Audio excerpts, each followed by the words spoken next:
Hola amigos. La pregunta, ¿qué viene ahora? Sigue siendo la pregunta del millón. El puzzle no termina de enseñar su verdadera imagen, está todavía muy difuminado, y ahora otra pregunta se nos muestra con inusitada crueldad como vanguardia de un aluvión de preguntas.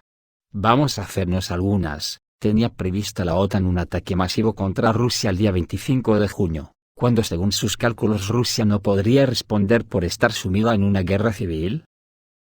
Porque han coincidido en el tiempo las mayores maniobras de la historia de la OTAN en las fronteras de Rusia empleando la tríada nuclear, el relanzamiento total de la contraofensiva ucraniana, y el alzamiento de Wagner.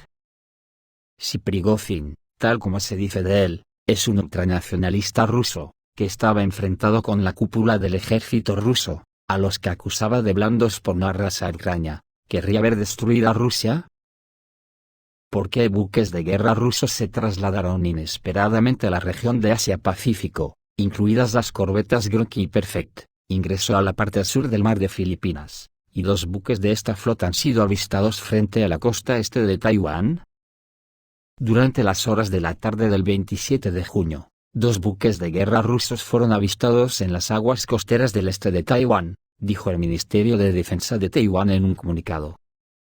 Según el departamento, los barcos probablemente pertenecen a la Armada de la Federación Rusa. Aún no está claro cuáles fueron los objetivos e intenciones de estos barcos en la zona y si esto debe verse como una amenaza o una provocación. Y Taiwán ha activado sistemas de misiles en tierra, agregó el ministerio taiwanés. Y sobre esto, porque el Washington Post comentaron en un artículo escrito por el Brit Colby, ex subsecretario adjunto de Defensa para Estrategia de las Fuerzas de Estados Unidos. El autor argumenta que hoy Washington tendrá que elegir entre ayudar a Kiev o a Taipei, porque ya no hay suficientes oportunidades para brindar un apoyo activo en ambas áreas. Porque el presidente de Bielorrusia Alexander Lukashenko, dijo ayer 27 de junio, que vuelve a gestionar las armas nucleares rusas en su territorio, y que el Ministerio de Defensa ya tiene el algoritmo de disparo de las armas nucleares. Esta noticia fue difundida como parte de un comunicado oficial del jefe de Estado según publica la agencia AVIA. Lukashenko subrayó que la adopción de tal decisión se debe a las necesidades defensivas estratégicas del país, e insistió en desplegar armas nucleares tácticas en Bielorrusia para fortalecer la seguridad nacional. ¿No sería una temeridad con una compañía militar privada Wagner golpista, desplegada en parte en Bielorrusia? Porque a la Guardia Nacional rusa se la va a equipar, con armamento pesado incluidos tanques. Porque el Partido Liberal Democrático de Rusia ha recomendado al presidente ruso que Rusia tiene que crear un ejército de 7 millones de soldados bien equipados. Estados Unidos y el bloque de la OTAN conocían de antemano la posibilidad de una rebelión militar y un golpe de Estado en Rusia. El resultado sería al menos la neutralización del ministro de Defensa Shoigu, y el jefe del Estado Mayor General de las Fuerzas Armadas de la Federación Rusa, Gerasimov. Esto por sí solo privaría a Moscú de la oportunidad de lanzar un ataque nuclear de represalia inmediato. La OTAN, claramente no iban a perder esta oportunidad única, para lo cual desplegaron sus submarinos de misiles balísticos y la aviación táctica y estratégica con anticipación en Europa, para lanzar un ataque nuclear preventivo que destruiría de inmediato los objetivos clave de la fuerza nuclear rusa. Es posible que ya el 25 de junio, la Alianza del Atlántico Norte hubiera asestado un golpe de desarme a Rusia para desnuclearizarla, y las Fuerzas Armadas de Ucrania hubieran consumado la derrota militar sobre el terreno, privadas del mando y de toda la infraestructura trasera de las Fuerzas Armadas de la Federación Rusa. En el periodo del 29 de mayo al 9 de junio tuvo lugar en el mar de Noruega el ejercicio Arctic Challenge de la OTAN, en el que participaron 3.000 militares de 14 países de la alianza y 150 aviones. Además, el portaaviones más grande y nuevo de la Marina de los Estados Unidos, el Gerald R. Ford, fue enviado a Oslo, con hasta 90 aviones de varios tipos, incluidos los cazabombarderos F-35C, de quinta generación que pueden transportar armas nucleares. Cabe señalar que estas maniobras tuvieron lugar muy cerca de la esfera de responsabilidad de la Flota del Norte de la Armada rusa, que es una parte integral del componente marino de la tríada nuclear rusa, además del ejercicio de la OTAN Defender 23, que se está produciendo en estas fechas y que tienen previsto concluir el 12 de julio, justo en plena reunión de la OTAN en Vilnius, donde Zelensky tendría que haber entregado el triunfo de Ucrania sobre Rusia. La contraofensiva de la OTAN se recrudece por momentos, ya que la OTAN la ha dado a Ucrania eufemísticamente a Zelensky, hasta la fecha de la cumbre en Vilnius, para que tenga avances significativos. Al parecer, la fecha del final de la operación rusa en Ucrania fue decidida por los periodistas del Washington Post. Resultó que si las Fuerzas Armadas de Ucrania continúan la contraofensiva al mismo ritmo que ahora, tardaría 16 años para una victoria completa. El autor de uno de los artículos en inglés más leídos en la última semana, Graham Allison, no se molestó en explicar la metodología de su estudio. Quizás incluso tomó esta figura del techo. Además, el autor no explicó cuántas oleadas más de movilización necesitaría Kiev para las operaciones militares, ni cuántas trincheras de equipo occidental arderían en los campos. Si partimos de la situación que tenemos ahora, de hecho, las reservas de Ucrania serán suficientes para un máximo de 3 meses, y este es un pronóstico optimista. Lo más sorprendente de toda esta situación es que Estados Unidos probablemente asumió inicialmente que la ofensiva de Ucrania resultaría ser un fracaso.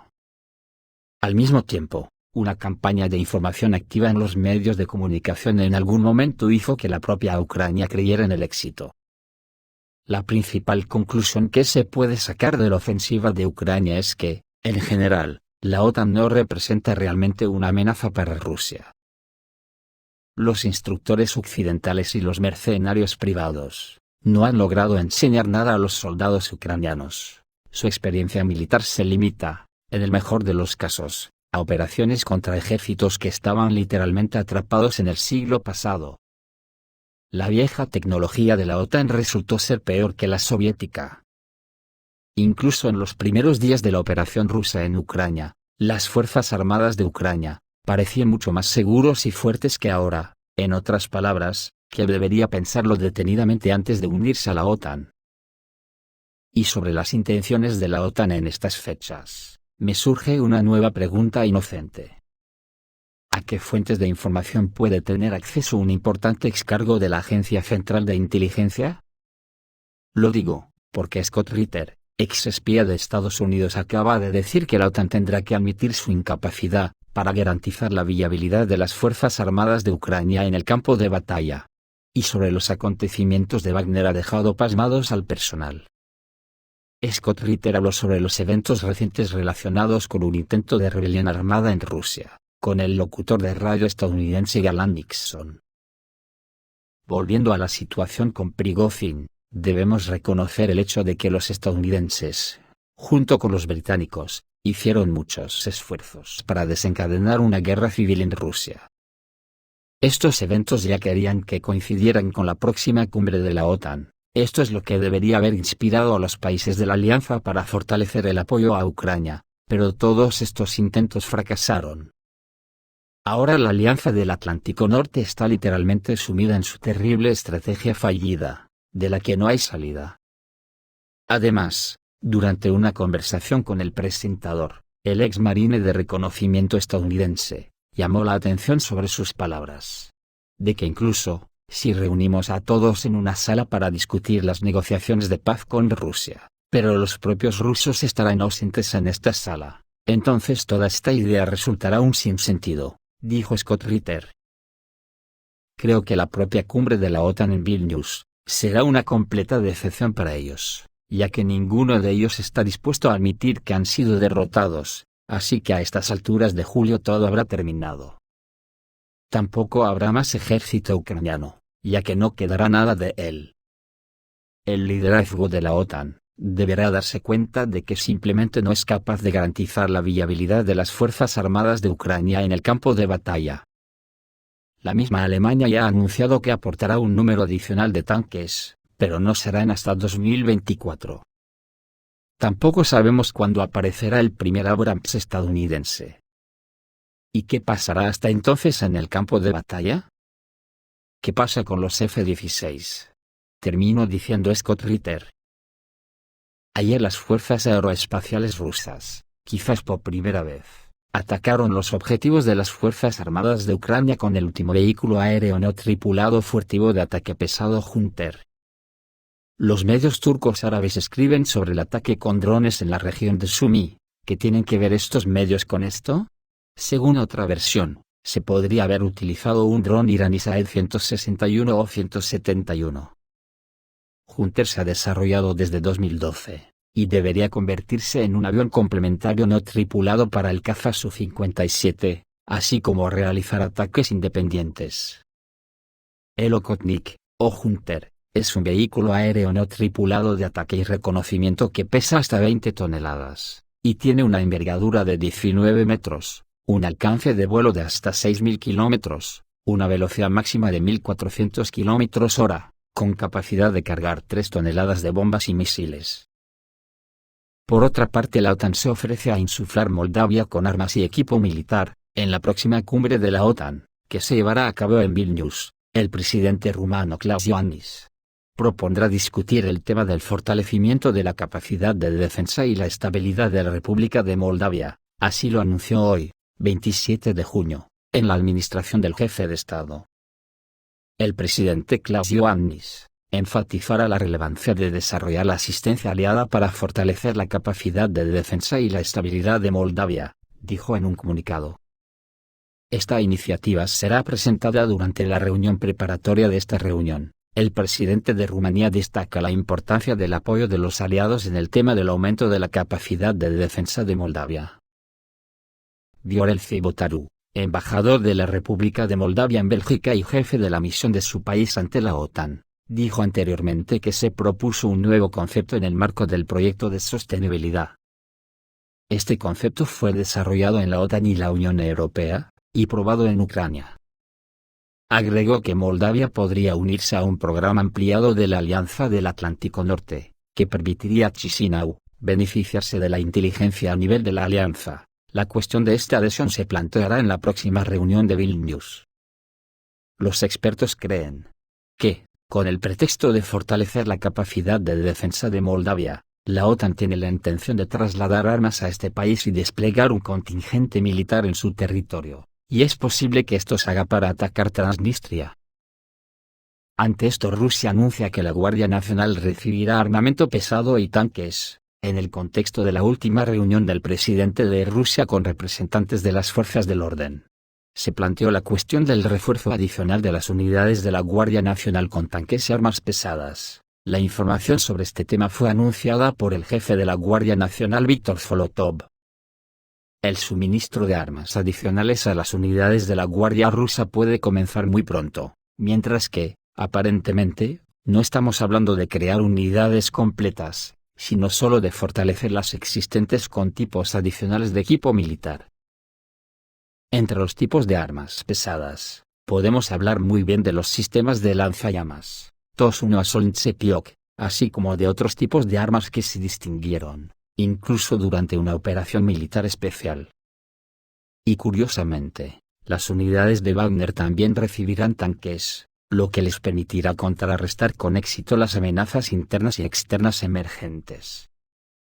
Y sobre esto el líder del Partido Liberal Democrático, Leonid Slutsky, habló de la iniciativa de crear un ejército contratado de 7 millones de personas, y señaló que definitivamente existe la necesidad de crear un ejército tan grande. El Partido Liberal Democrático sigue insistiendo, para garantizar la seguridad, necesitamos un ejército contratado de al menos 7 millones de militares y civiles, dijo el líder del Partido Liberal Democrático. Leonid Slutsky no especificó ningún detalle. Sin embargo, el uso de tal potencial militar definitivamente ayudará a minimizar las amenazas externas e internas. Sin embargo, implementar el plan será extremadamente problemático. También hay otra ficha que podría servir para el puzzle. Se trata de que el organismo central del Servicio de Seguridad ruso anunció el cese de la investigación por el caso de la rebelión armada, que comenzó el pasado 27 de junio. Según indica el comunicado del departamento, los participantes en la rebelión detuvieron todas las acciones que estuvieran dirigidas directamente a delinquir. Sin embargo, a pesar de la terminación de este caso, Continúa la investigación criminal contra el jefe de la compañía militar privada Wagner y Yevgeny Prigozhin. Esto fue anunciado en la víspera de la oficina del fiscal general de Rusia. El 23 de junio, el Comité Nacional Antiterrorista anunció el inicio de un caso por incitación a una rebelión armada después de una declaración realizada en nombre de Yevgeny Prigozhin. Al día siguiente, 24 de junio, el Servicio de Seguridad ruso confirmó que las declaraciones y acciones de Prigozhin, el fundador de la compañía militar privada Wagner, son en realidad llamados al inicio de un conflicto civil armado en el territorio de la Federación Rusa. Las acciones de Prigozhin se definieron como una puñalada en la espalda de los militares rusos que luchan contra las fuerzas ucranianas profascistas. Esto es todo, amigos, reciban un saludo.